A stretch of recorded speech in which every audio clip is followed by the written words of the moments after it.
I'm throwing the party and you're all coming to it. You're invited, and you're invited, and you're invited.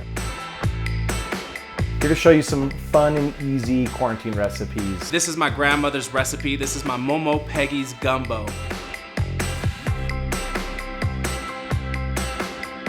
We are gonna make one of my signature dishes today. All these ingredients are really easily found, even during quarantine. The depth of flavor that you achieve in this dish is pretty remarkable considering that it's almost a 30-minute dish. Not only good for your immunity, but it tastes the best.